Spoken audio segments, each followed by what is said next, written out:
রাম ও নারায়ণ রাম। শ্রী শ্রী ঠাকুরই এনে দিলেন জীবজাতির মঙ্গলের জন্য রাম ও নারায়ণ রাম। এ নাম সত্যযুগের আগমনের নাম। এ নামের এমনই মহিমা, এমনই শক্তি, আমরা যা চাইব তাই পাব এই মহানামে।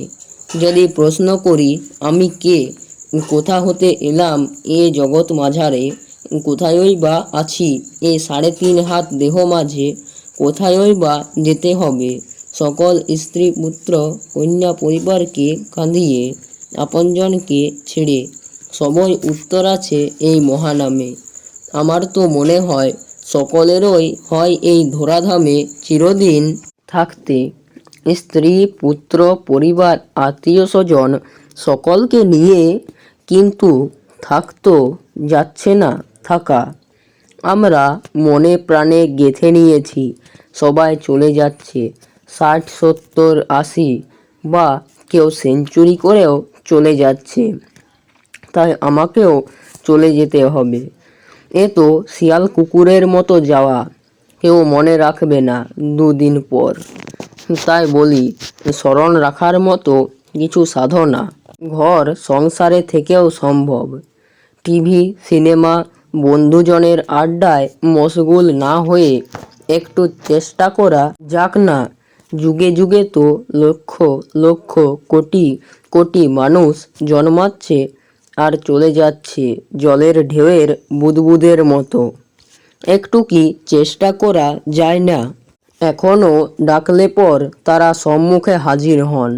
এই পৃথিবী গ্রহ ভিন্ন বিশ্বব্রহ্মাণ্ডে এমন বহু বহু পৃথিবী গ্রহ আছে, সেখানে আমাদের মতো ও আরও উন্নততর জীবজাতি আছে। ইচ্ছা কি হয় না তাদের সাথে যোগাযোগ করার, বাক্যালাপ করার? দীঘা পুরী মথুরা বৃন্দাবন যেতে ইচ্ছে হয়, আর ওখানে যেতে ইচ্ছা হয় না। চেষ্টা করলে এই মানুষ সবই পারে। দেখতেই তো পাচ্ছি 10-12 বছর আগে যা গল্প বলে মনে হতো, আজ তা সত্যি।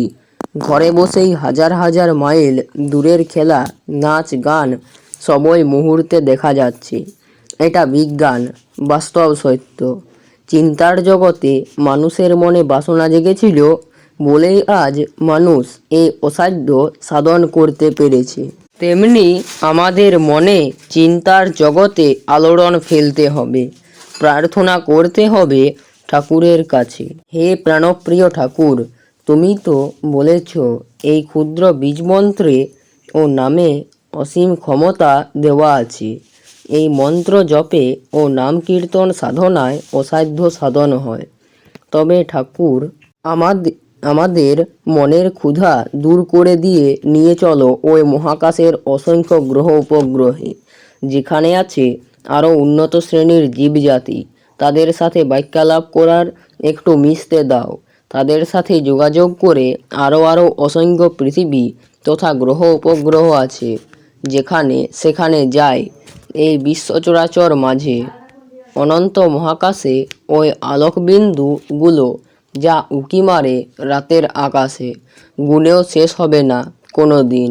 সেখানে যাই, আবার ফিরে এসে সব গল্প করি আপনজনের কাছে। যেমন করে বাড়ির বাইরে গিয়ে বিদেশ হতে ফিরে এসে গল্প করি, সেইভাবে যাওয়াও সম্ভব, আসাও সম্ভব। এটা বিজ্ঞান, চূড়ান্ত বিজ্ঞান।